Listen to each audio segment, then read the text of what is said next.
नमस्कार साथियों, आवाज़ लोकतंत्र न्यूज़ चैनल में आप सभी लोगों का स्वागत है। अभी हम उपस्थित है धंतोली में साठे मार्ग पे। ये साठे मार्ग से में यहाँ पे एक सुरक्षा गार्ड है, किसी के यहाँ नौकरी करते हैं और उनकी उम्र है कम से कम अभी 70-75 साल, जिनका नाम है रामलाल गणपतराव मसराम।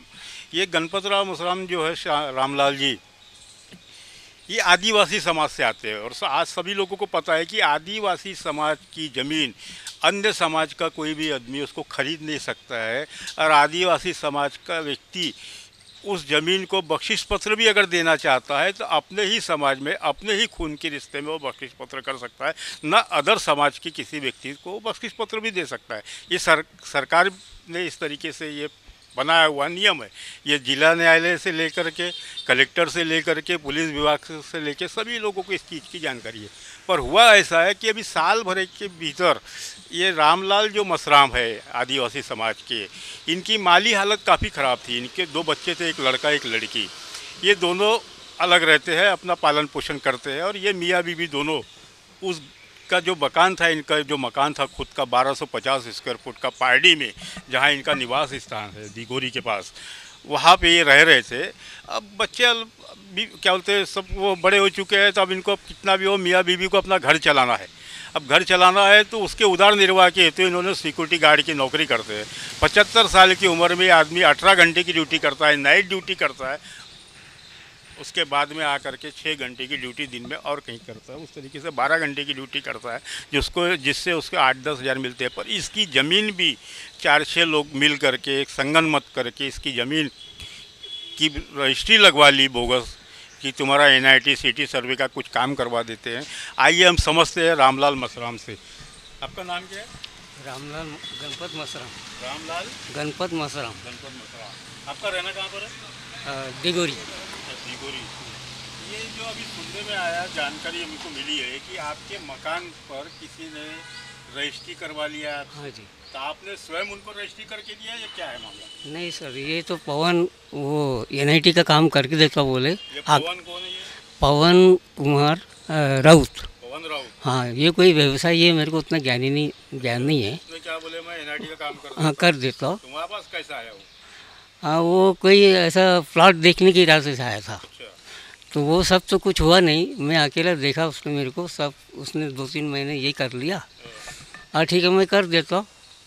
तो NIT में गया तो बोले वहाँ कुछ तुम्हारे नाम में गड़बड़ है, उसको करेक्शन कर देते, उसके बाद में तुमको मेरे को रसीद दिखाना पड़ेगा। और मैं रसीद दिखाया तो क्या रख लिया। उसके बाद में काम हो रहा है, टलाते 2-3 महीना घुमा दिया, समझे। उसके बाद में रजिस्ट्री किनको दिया, उनके और 2-3 आदमी थे जिनका नाम बारा पात्रे और गुरु मसाने और महेश मातने, ऐसे उनके आदमी जिनको मेरे कोई परिचय नहीं है। ठीक है। बारा पात्रे, महेश मसाने। हाँ, महेश मसाने और पवन कुमार राउत। और गुरु क्या बोल रहा था? गुरु मसाने। गुरु मसाने। तो पवन कुमार ने ज़बरदस्ती मेरा एक खाता निकाला, खाता का? बैंक का। नया खाता खोलने लगा? हाँ, नया खाता खोलने लगा है। मैं पैसे डाल रहा हूँ उसमें और तुमको मिलेंगे ऐसा वैसा। तो उसने पैसे डाला कब, निकाला कब, ये भी मेरे को मालूम नहीं। हाँ, तो कम से कम 25.5 लाख उसने उसमें गायब कर दिए। तो उनमें सिर्फ गुरु मसाने का नाम है और इनका बारा पात्रे का नाम है। और उसके बाद में रजिस्टर उसमें ज़बरदस्ती ले गए। वहाँ पर उन्होंने मेरे को झूठ बोलने लगाया कि तुम्हारे को पैसे मिले। मैंने बोल दिया ठीक है पैसे मिले, लेकिन पैसा मेरे को एक भी नहीं मिला। उसके बाद सब उन्होंने क्या किया उधर मेरे को मालूम नहीं। 6 महीने के बाद में बैंक वाले मेरे घर पे आए। ठीक है। तो बोले तुमने लोन उठाया? बोला मैंने लोन नहीं उठाया, मेरे नाम से कोई लोन नहीं है, बताओ कौन है। तो बैंक का नाम पता है क्या तुम्हारे? AU small finance bank. AU small finance bank. हाँ। वहाँ से कर्जा उठाया? हाँ, कर्जा उठाया 40 लाख। 40 लाख। हाँ। तो ये 40 लाख रुपए में से तुमको 2, 4, 5, 10 लाख रुपए कुछ नहीं, एक 10 पैसे नहीं मिले। हाँ। तो आपने इसकी शिकायत वगैरह किया है क्या? हाँ, पुलिस थाने में दी है। कौन सा पुलिस थाना? नंदनवन। और मुख्यमंत्री सचिवालय में भी शिकायत की है? हाँ, शिकायत किया था लेकिन कोई सुनवाई नहीं है। और नंदनवन के साहब है ना, ठाकुर साहब, क्या है उनका, राठौर, तो उन्होंने भी देखेंगे उनके पास में है मेरी कंप्लेंट, लेकिन वो भी टला रहे। देखिए साथी, ये है रामलाल जी मसराम। किस तरीके से इनकी मकान को कुछ लोगों ने हथिया लिया और उस मकान को बचाने के लिए ये दर बदर भटक रहे कि मेरी निवास, मेरी छत छीन ना जाए। और बड़े शर्म की बात है, ये मुख्यमंत्री का गढ़ है नागपुर, और वो गृह मंत्री भी है। अपराध तो बढ़ी रहे, अब भूमाफिया भी शहर में पनपने लगे कि किस तरीके से लोगों की ज़मीन हथिया लिया जाए और उनको क्या बोलते, घर से बाहर कर दिया जाए और वो लखपति बन जाए। इस तरीके से लूटमार की भी घटनाएं हो रही है, सारी चीज़ें हो रही है। लेकिन जिस तरीके से पुलिस ने अपराध पे और ये भूमाफियाओं पे कब्जा इनका वो करने के लिए, उनके ऊपर में ठोस कार्रवाई करने के लिए असमर्थ नज़र आ रही है। अभी एक नज़र आप डालेंगे, वो सामने दिख रहे हैं 2-3 झंडे दिख रहे हैं। झंडे भारतीय जनता पार्टी की नज़र आ रहे हैं। वो झंडा भी जो लगा हुआ है, जो अभी आप दिख रहा है, वो झंडा भी किसी का प्लाट है। उनका अभी कोर्ट में, न्यायालय में मामला चल रहा है, उस ज़मीन का अभी बंटवारा नहीं हुआ है। और उसके ऊपर भी किसी एक बिल्डर की नियत गई और उसमें से 1-2 लोगों को समझा बुझा के झांसे में ले करके उनसे शायद एग्रीमेंट कर दिया, जो भी कर दिया।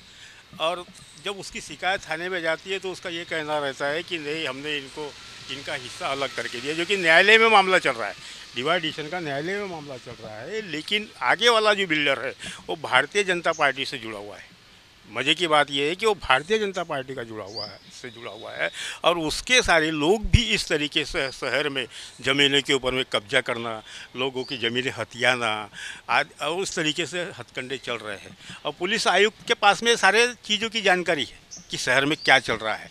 जिस तरीके से रामलाल मसराम का जो मामला है, इन्होंने भी मुख्यमंत्री सचिवालय हैदराबाद हाउस में एक पत्र दिया हुआ है और वो हैदराबाद हाउस से 1 तारीख को चौथे महीने में पुलिस आयुक्त को आशा पठान जी ने एक एक पत्र भेजा हुआ है।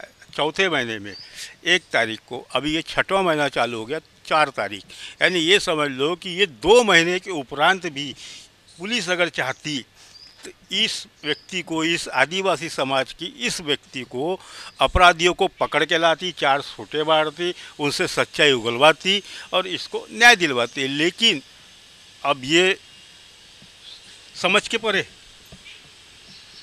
कि पुलिस आयुक्त कार्यालय से इसके ऊपर में कार्रवाई नहीं की गई है, या पुलिस थाना की तरफ से इसके ऊपर में कार्रवाई नहीं की गई है, या ये सारे जो लोग इस तरीके से हथकंडे अपना रहे हैं, ज़मीनें हथिया रहे हैं, कहीं ऐसा तो नहीं कि ये लोग भी भारतीय जनता पार्टी के साथ में जुड़े हुए कार्यकर्ता है, पदाधिकारी है, इस वजह से पुलिस इनके ऊपर में नकेल कसने को डरती है। तो इसका मतलब ये हो गया है कि अपराध पे शायद ही अंकुश लग पाए। अगर ऐसा नहीं है तो पुलिस आयुक्त से हम लोगों की विनती है कि उन्होंने ये सारे मामलों के ऊपर में गंभीरता से ध्यान देना चाहिए और जिस क्षेत्र में, जिस परिसर में इस सारे तरीके से अपराध पनप रहे हैं, भूमाफिया पनप रहे हैं, और उनको कुचलने के लिए उन्हें एड़ी चोटी का जोर लगाना चाहिए। नहीं तो इस तरीके से दिन प्रतिदिन अपराध की संख्या कम होने के बजाय बढ़ते रहेगी। बने रहिए आवाज़ लोकतंत्र न्यूज़ चैनल के साथ में। इसका दूसरा अंक जल्दी हम आपको दिखाएंगे। धन्यवाद साथियों।